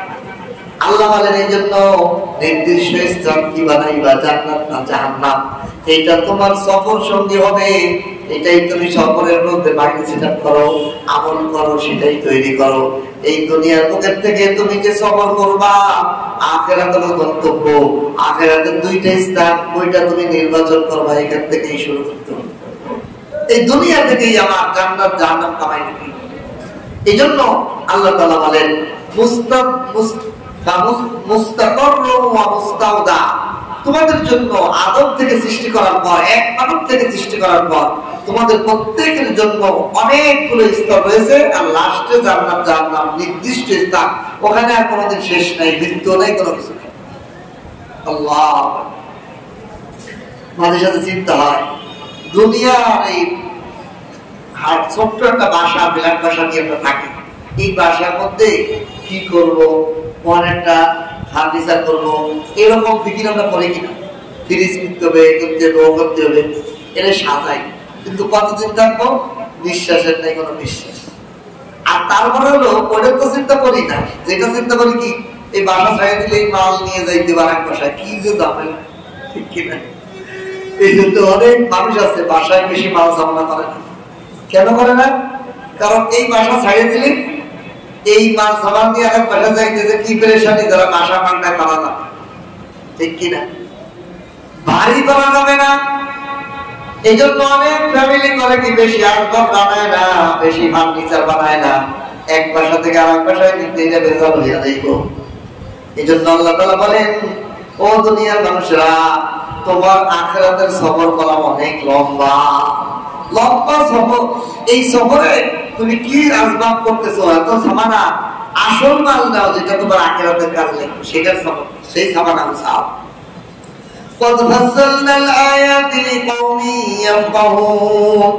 এই সব কিছু চিন্তা ভাবনা করবে কারা?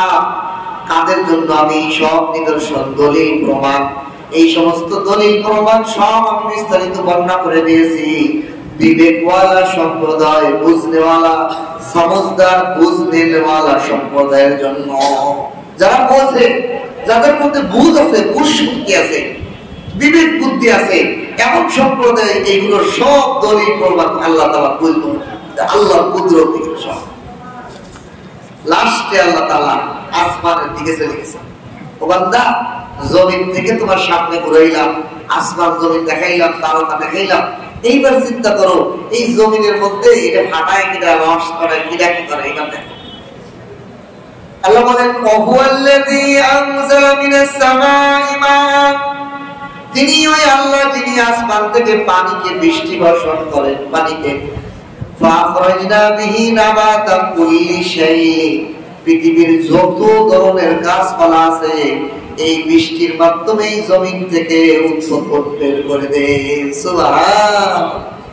চিন্তা করেন, আপনি যদি হাই কোয়ালিটি ভালো একটা চারা অথবা বীজ, যেখানে মরুভূমি রয়েছে, বৃষ্টির পানি পড়ে, ওখানে গাড়ি দেন, গাছ হইব পাওয়া গাছ, মানে গাছ এতটুকু বলছে, এরকম গাছ হতে মরুভূমিতে লাগাই দেন, বাঁচবো? বাঁচবো না। আবার বীজ দেন, চারা দেন, গাছ দেন, আঠি দেন, বিচি দেন, যাই লাগান, মরুভূমির মধ্যে হবে না কেন? কারণ এটাই আল্লাহ বলেন, বৃষ্টির পানি দিয়ে আমি সব বের করি। বলেন সুবহান। এই জন্য বৃষ্টি হইলে দেখা যায় জমি ফেটে চলছি। যেই বৃষ্টি হয়েছে, কোথাও থেকে আগাছা মাগাছা কত ধরনের গাছ জ্বালায়, আল্লাহ একবারও চিন্তা করলেন না। তিনি ওই আল্লাহ, যিনি আসমান থেকে বৃষ্টি বর্ষণ করেন, পৃথিবীর বুকে সবচেয়ে পরিচ্ছন্ন পানি আবে জমজম, এরপরে বৃষ্টির পানি। সুবহান। বৃষ্টির পানি অনেক রোগের সেবা, অথচ আমরা জানি না। এই জন্য বৃষ্টির পানি পেলেট বা ডিশ পেটে দেবে, এই পানিটা খাবে, অনেক রোগ বালা মুসিবত দূর হইবে। আমাদের অনেক তকদির আছে বৃষ্টির পানি দিয়ে। বৃষ্টির পানি দিয়ে অনেক ঝাড় আছে, যেগুলো রোগ সেবায়। মূল হলো আল্লাহ বৃষ্টির পানি, আর আমরা কালাম করে বুঝিলে এগুলো করতে। এই জন্য অনেক রোগ, বিভিন্ন রোগ আছে। আপনি নিয়ত করে বৃষ্টির পানি নিয়ত করে খান, আল্লাহ আপনার দেয়া পানি, এটা ডাইরেক্ট আপনার দিয়েছে, আপনি কইছেন, আমি নাজিল করি। তাহলে আপনি যে পানিটা দিচ্ছেন, ওই পানিটা আমি ডাইরেক্ট আপনার দিয়া আমি হা করে খাইলাম, আমার সেই পানি দেন। সুবহান। এখানে শিরিক হবে না যে আমার বৃষ্টির পানিতে ভালো করছে। কে ভালো করছে? আল্লাহ। দেখেন, বুজুর্গদের দৃষ্টিবন্দি আর আমরা যারা আল্লাহ ওয়ালা না, সাধারণ মানুষ, আমাদের দৃষ্টিবন্দি। এক লোক বিল্ডিং এর 10 তলায় বাসা আছে।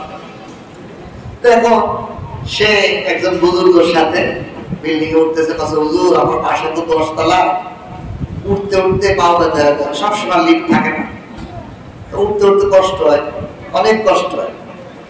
আপনি তো সৌভাগ্যবান, আপনি দৃষ্টিভঙ্গি পাল্টান, সিঁড়িতে উঠতে কষ্ট হয় এটা না। আপনি চিন্তা করেন, আপনি জমিন থেকে 10 তলা উপরে, মানে আল্লাহ তাআলা একটু কাছাকাছি। আল্লাহ তো সব জায়গায় আছে, কিন্তু আল্লাহ আসমানে আছে এটা তো আমরা বিশ্বাস করি। আল্লাহ সর্ব জায়গায় আছে, কিন্তু আল্লাহ রাসূল সাল্লাল্লাহু আলাইহি ওয়াসাল্লাম এক নাবিকে জিজ্ঞাসা করছে, আল্লাহ কোথায়? আল্লাহ সুবহান। এই জন্য তুমি বললেন যে আপনি 10 তলা আছেন, মানে কি আল্লাহ একটু কাছাকাছি আছে। আপনি এই দৃষ্টিভঙ্গি রাখেন যে 10 তলা সিঁড়িতে উঠতে কষ্ট হোক, আমি একটু আল্লাহ এই কাছাকাছি জায়গাতে ডাকতে, আল্লাহ আল্লাহ। দৃষ্টিভঙ্গি। এই জন্য আল্লাহ তাআলা যে আসমান থেকে বৃষ্টি না, পানি তো বৃষ্টির পানি তো মাটির তলে যায়, ওটাও আল্লাহর পানি। বাকি যখন আল্লাহ বৃষ্টি দিতেছেন, ওটা তো ডাইরেক্ট কেমন আল্লাহ ছাড়ছেন, ওইটা যখন আমি খাইবো, আমার আল্লাহ সেবা দিতে পারে কিনা? আল্লাহ বলেন, ওই সত্তা তিনি হলেন ওই সত্তা, তিনি আল্লাহ হলেন ওই সত্তা যিনি আসমান থেকে বৃষ্টি আকারে পানি বর্ষণ করেন। আর এই পানি কি করে? প্রতিটা নাবাত, প্রতিটা তরুলতা, গাছপালা, যত কিছু আছে, সমস্ত উদ্ভিদ, সমস্ত শাক সবজি, সরিষা, যত কিছু লতাপাতা আছে, সব এই বৃষ্টির পানির কারণে আল্লাহ পানি দিয়ে বের করেন। খালি বের করেন, এটার মজার কথা দেখেন, চিন্তা করেন। আল্লাহ আমি বের করলাম, ধান গাছ বের করলাম, আম গাছ বের করলাম, কাঁঠাল গাছ, জাম গাছ, তরমুজ গাছ, সব আমি বার করলাম। এটাই শুধু বের করলাম না, এর থেকে আবার সবুজ শ্যামল ডালপালা, পাতা বের করেছি। কি সুন্দর সবুজ, তাকাইলে চোখের মধ্যে মজা লাগে। 3 জিনিসের দিকে তাকাইলে জ্যোতি বাড়ে। কয় জিনিস হাদিসের মধ্যে আছে? কয়টা জিনিসের দিকে? 3 জিনিস। 1 নম্বর হলো সবুজ শ্যামল ঘাস। এই যে গাছপালা, লতা, মানে গাছপালা, তরু লতা, যত কিছু আছে, এগুলো যত সবুজ, যেমন ঘাস, লতা পাতা, গাছপালা, এগুলো যত সবুজ এর দিকে তাকাবেন আমরা চোখের পাওয়ার পাবেন। সুবহান। 2 নম্বর হলো প্রবাহিত ঝর্ণা, পানি পড়তেছে ঝল ঝল করে, এর দিকে তাকাইলে চোখে জ্যোতি পায়। সুবহান। 3 নম্বর হলো আল্লাহর কালাম কোরআনে পাকের দিকে তাকাইলে। আর কোন কোন মধ্যে আছে সুন্দর বাচ্চা চেহারা, কচি বাচ্চা আছে না, ছোট বাচ্চা দেখতে কত সুন্দর, এদের দিকে তাকাইলেও চোখে জ্যোতি পায়। সুবহান। কচি কচি বাচ্চা থাকে না, একবারে 2 মাস 3 মাস 4 বছর 2 বছর 5 বছর পর্যন্ত যে বাচ্চাগুলো থাকে, এদের চেহারা খুবই লাবণ্য। এরা আল্লাহর জান্নাত থেকে কেমন আইছে তো, যেটা একবার 2 মাস বয়স, এটা কতদিন হয়েছে? 2 মাস হয়েছে জান্নাত থেকে। তো ওর দিকে তাকাইলে জ্যোতি বেশি। সুবহান। তবে বাচ্চার দিকে তাকাইয়ে মাশাআল্লাহ বলা, তাহলে নজর লাগে না, বাচ্চাদের ক্ষতি হয় না। এটা বাপ মার নজরও লাগে, বাপ মাও বাচ্চার দিকে তাকাইছে নজরে, বাচ্চার অসুবিধা, বাচ্চা কাঁদতেছে, বাচ্চা সর্দি কাশ জ্বর হয়েছে, বাচ্চার বিভিন্ন রোগ হয়ে যায়। এই জন্য বাচ্চার দিকে তাকাইবেন আর বলবেন মাশাআল্লাহ লা হাওলা ওয়ালা কুওয়াতা ইল্লা বিল্লাহ। এটা পড়লে তাফসীরে জালালাইনের মধ্যে লিখছে, তাহলে বাচ্চার মুখের দোষ লাগবে না, চোখ লাগবে না। সুবহান। এই জন্য আল্লাহ তাআলা প্রতিটা জন্তু, প্রতিটা জন্য সবুজ এই গাছ থেকে নাবাদ বের করার পর এই গাছগুলোর মধ্যে সবুজ পাতা বের করে। সুবহান। কয় সবুজ পাতা বের করছে, শুধু তা নয় বান্দা, ও বান্দা আমি আল্লাহর কুদরত দেখো। তুখরিজু মিনহু হাব্বা মুতারাকিবা, আমি এই সবুজ ডালগুলোর পরে সবুজ পাতাগুলোর ফাঁকে ফাঁকে ধাপে ধাপে আমি কত সরিষা দানা ফল দান করে দিই। সুবহান। সবুজ ডালের নিচে নিচে দেখা ফল, যেমন খেজুরের ডালের ফাঁক দিয়ে কাঁদি বেরোয়, ঠিক কিনা? সবুজ ডাল, নারকেল গাছ ডাব, ডালের ফাঁক দিয়ে একটা ডাব রয়েছে কাঁদি দিয়ে, ঠিক কিনা? আল্লাহ বলেন তুখরিজু মিনহু হাব্বান মুতারাকিবা, ধাপে ধাপে একটার পর একটা কাঁদি দিয়ে ফল আর ফল আমি বের করি। সুবহান। ওয়া মিনান নাখলি, খেজুর গাছের দিকে তাকাও, মিন তালইহা, তার কাঁদি বের করি খেজুর গাছ থেকে, ছোড়া বের করি, কেনওয়ানুন দানিয়া, ওই ছোড়াগুলোর মধ্যে ঝুলন্ত খেজুরগুলো ঝুলে থাকে। কে বার করলো? খেজুর গাছ কাটলে তো একটা খেজুরও পাওয়া যায় না, একটা আঠিও পাওয়া যায় না। ও বান্দা তুমি একবার চিন্তা করলে না, এত সুন্দর মজার খেজুর যা খাইলে পৃথিবীর আর কোন খাবারের মধ্যে এত ক্যালসিয়াম আর এত ভিটামিন নেই, যা খেজুরের মধ্যে আমি দিয়েছি। সুবহান। সারাদিনের মধ্যে আপনি ভালো পাবেন, একটা খেজুর খাবেন, আপনার খিদাই নেই, একটা খেজুরই আপনার জন্য যথেষ্ট। আল্লাহ তাআলা সমস্ত প্রকারের প্রোটিন, ক্যালসিয়াম, ক্যালোরি খেজুরের মধ্যে দিয়েছে। এই জন্য যাদের ক্যালসিয়ামের ঘাটতি, তারা যদি প্রতিদিন খেজুর খুরমা ভিজাই খায়, অথবা আপনি খেজুর কিনে ভিজায় না পাকাটা, ওটা আপনি খান, 2-3টা করে সকালে খান, আমরা ক্যালসিয়ামের কোনো ঘাটতি থাকবে না ইনশাআল্লাহ। সুবহানাল্লাহ। আল্লাহ বলেন দেখো ওয়ামিনান নাখলি, এই যে খেজুর গাছ, মিন তালইহা, তার কাঁদি বের করি, গোড়া বের করি, থোকা বের করি, কেনওয়ানুন, এই থোকাগুলো দানিয়াতুন, ঝুলন্ত ফল ভর্তি, ফল ভর্তি ঝুলে থাকে। ওয়া জান্নাতিন মিন আনাব, আঙ্গুরের বাগানের দিকে তাকায় দেখো, থোকা থোকা আঙ্গুর তার পাতার ডালগুলোর ভিতর থেকে বের হয়েছে। ওয়া যাইতুন, যাইতুন ফল দেখো, ওয়া রুম্মান, ডালিম, বেদানা দেখো, কি সুন্দর টকটকে লাল লাল ফল। মুশতাবিহান, একটা ফলের সাথে একটা ফল অনেক জায়গা সাদৃশ্যপূর্ণ, এক ফলের সাথে আরেক ফলের অনেক জায়গা মিস। যেরকম কোনটা দেখেন, সব ডালিমগুলো একরকম, ঠিক কিনা? সব কলা দেখতে একরকম, সব আম দেখতে একরকম, সব ডাব দেখতে একরকম, সব তরমুজ দেখতে একরকম, একই সাদৃশ্যপূর্ণ। আবার এক ডাবের সাথে তরমুজের মিল নাই, কলার সাথে আমের মিল নাই, আঙ্গুরের সাথে আপেলের মিল নাই, কমলার সাথে বেদানার মিল নাই, একটা আর একটা বিপরীত। কে বানাইলো? ও বান্দা, তুমি তো এই মুখ দিয়ে হাজার রকমের ফল খাও, হাজার রকমের ফলের স্বাদ তুমি জিহ্বায় নাও। একবার কি চিন্তা করে দেখো না, এই রং বিরঙের বিকরমের ডিজাইনও ভিন্ন, রকমের সাইজও ভিন্ন।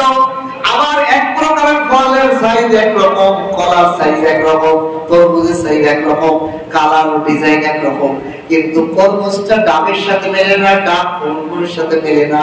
কে বানাইলো? একবার কি চিন্তা করো না, এত কুদরতওয়ালা কার হাতে?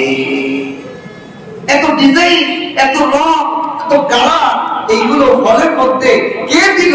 সব যিনি দিল তার গোলামি, তাকে একটু সিজদা, তার একটু আরাধনা, তাকে পাওয়া, তাকে একটু ভালোবাসা, তাকে অর্জন করা একবারও কি তোমার দিলে তোমার মনে এই জিহ্বায় দেওয়ার পর আসে না বান্দা? আমাদের এক হুজুর দেওবন্দের এক আলেম আসছিলেন আমাদের যাত্রাবাড়ি মাদ্রাসায়। উনি সুন্দর একটা উদাহরণ দিয়েছিলেন আপনাদের প্রশ্নে। মাদ্রাসার একটা ছেলে, ওই সময় তো এত মোবাইল সচরাচর ছিল না, ছাত্ররা ব্যবহার করতো না, মাদ্রাসা ছাত্ররা। তো বলে, দেখো তোমরা মাদ্রাসা আসার পথে তোমাকে যদি জাপানি একটা দামি ঘড়ি, ওই সময় ছাত্ররা ঘড়ি ব্যবহার করতো, এক সময় এক যুগ, এখন মানুষ মোবাইল চাই না, তার মোবাইল। একটা ছাত্র স্কুলে পড়ে, মাদ্রাসায় পড়ে, তার টাকা নাই মোবাইল কিনা।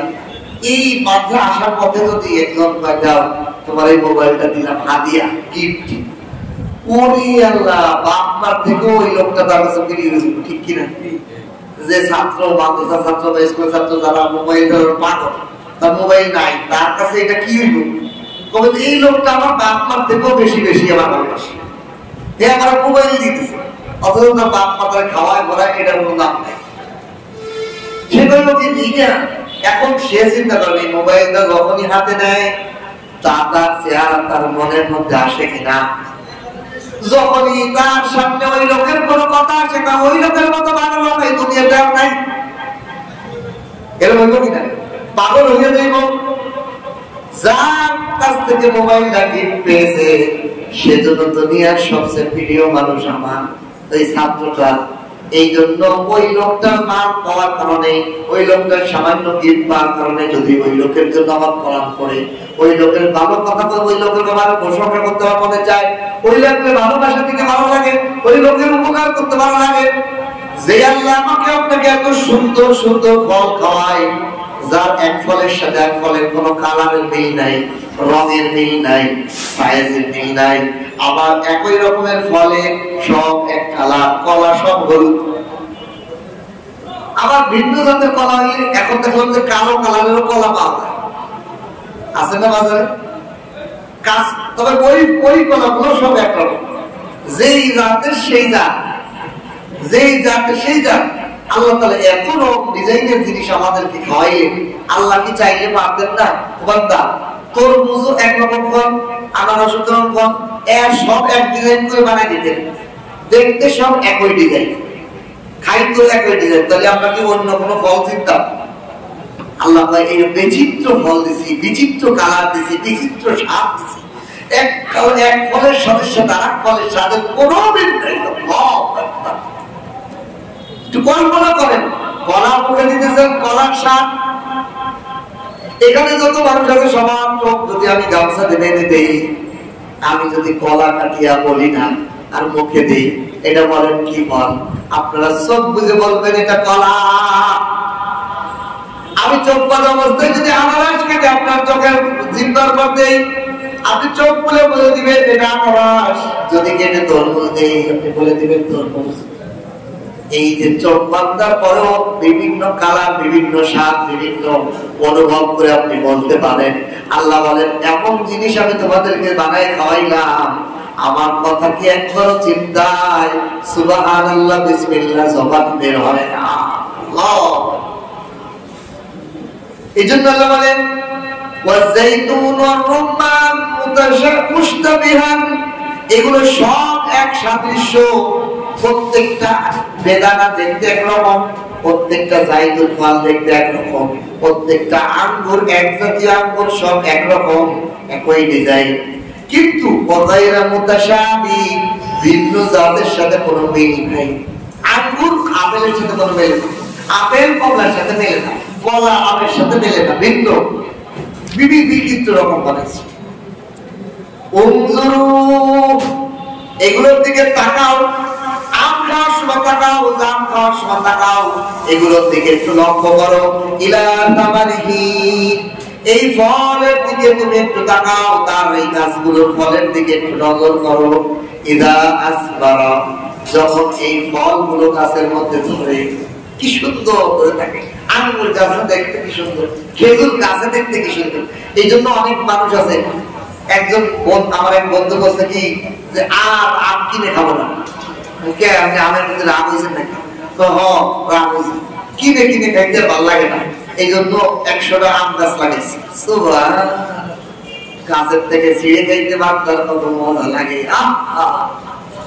আল্লাহ কয় যখন গাছগুলোর ফল ধরে একটু তাকাও না, এত সুন্দর ফল, আম গাছ কাটলে এত রসালা আম তোমার জিভে যাইতো না, একটা শুকলাও পাইতে না, একটা আটকেও পাইতে না। আম গাছের কাটলে পাতার মতো রস দিতা, গাছের কামড় দিলেও দিতা, কিন্তু আমটা কামড় দিলে কি মজা, রূপালি আম, হিমসামরা, কি মজা। আল্লাহ বলেন গাছের দিকে তাকাও, ইলা সামারিহি, ওই গাছের ফলের দিকে একটু তাকাও। ইদা আসমারা, যখন পুরা গাছটা ফলে, ফলে ফল একেবারে মুখ ভরে যায়। ওয়ায়ানহি, এবং তার স্বাদ, তার ওয়ায়ানহি, যখন সেটা পেকে যায়, ফল ধরছে আবার পাইতে পেকে একেবারে লাল হয়ে গেছে, হলুদ বর্ণ হয়ে গেছে। দেখেন এইগুলো চন্দ্রের সাথে সম্পর্ক। চাঁদ যদি না ওঠে ফল আম পাকে না, চাঁদের আলোতে আম মিঠা হয়, চাঁদের আলো কি হয়, আম মিষ্টি হয়। এই জন্য চাঁদের আলো থেকে যদি আপনি এটা পরীক্ষা করতে পারেন, যদি আপনার আম গাছে একটা দিয়ে দেন, ঘরের মধ্যে চাল দিয়ে দেয়, চাঁদের আলো যখন না পড়ে, তাহলে আমটা আগে মিষ্টি ছিল, আম মিষ্টি। আল্লাহ কি কুদরত, আল্লাহ সব আমি করি।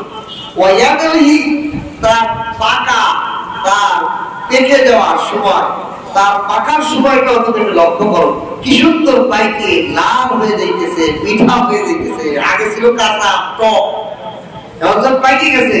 ওই গাছের আমি পাচ্ছি, খাইছি, টক, ঝাল বলতে বানাইছি টক, আর তাতে দাঁত টক হয়ে গেছে। কিন্তু যখন আমটা পেকে গেছে, দুধের মধ্যে দেওয়ার পর আম দুধটা কত মজা, গালে পানি এসে যায় না। আমার ছেলে কয়, আপু আমার গালে লোম পড়ে যাচ্ছে, আর করেন না। মাঝে মাঝে বাসায় বিভিন্ন খাবার গল্প বললে লোম পড়ে যাচ্ছে। বাচ্চা মানুষ তো ওই খাবারের ভিডিও আছে, অনেক ভিডিও দেখে বাচ্চা বিভিন্ন খাওয়া, কয়েকটি সরাতে দেখেন আমার লোম পড়ে যায় খাবার দেখে। এই আল্লাহ তাআলা বলেন এর পাকার অবস্থা তুমি দেখো, কি সুন্দর পাকা। ইন্না ফি যালিকুম, এই সবগুলো লাআয়াতিন, আমি আল্লাহ নিদর্শন, দলিল, প্রমাণ। আমি যে আল্লাহ আছি, আমি যে একজন আছি, আমি যে সমস্ত কুদরত আমার হাতে, আমি যে সব ক্ষমতার মালিক, এটার প্রমাণ দলিল তোমাদের সামনে এগুলো পেশ করেছি। যারা বিশ্বাস সম্প্রদায়, তারা এগুলো দেখে আল্লাহর প্রতি আরো বিশ্বাস বাড়ে। এগুলো দেখে কি করে, আল্লাহর প্রতি ঈমান বাড়ে, বিশ্বাস বাড়ে, তার ঈমানি পাওয়ার বেড়ে যায়। হায় আমার আল্লাহ কি সুন্দর আম খাওয়াইতেছে, আমাকে জাম খাওয়াইতেছে, আপেল খাওয়াইতেছে, তরমুজ খাওয়াইতেছে। ওই আল্লাহর গোলামি করবো না, কার গোলামি করবো? এই জিহ্বার মধ্যে হাজার রকমের ফল আমার আল্লাহ খাওয়াইয়েন, সব তো কোনো ফ্যাক্টরিতে বানায় নাই। দেখেন কি আশ্চর্য, মানুষ মেডিসিন দিয়ে ফলকে কি করে, ফরমানি লাগায়, কিন্তু সরিষার তেল কিনতে যাবেন ভেজাল, মধু কিনতে যাবেন ভেজাল, মশলা মশলা যা কিনতে যাবেন সব জায়গা ভেজাল, কিন্তু আল্লাহর সৃষ্টি ফলের মধ্যে কোনো ভেজাল নেই। এখানে কি 2 নম্বর? এটা কি বলবে যে তরমুজ 2 নম্বর? হ্যাঁ, কত থাকতে পারে, এটা বসে গেছে, এটা আল্লাহ যতটুকু রাখছে টাইম, সেই টাইমে পাওয়া হয়ে গেছে, এই তরমুজটা নষ্ট হয়ে গেছে। কিন্তু আল্লাহর সৃষ্টি 1 নম্বর, এর মধ্যে কোনো 2 নম্বরের কোনো ভেজাল নেই।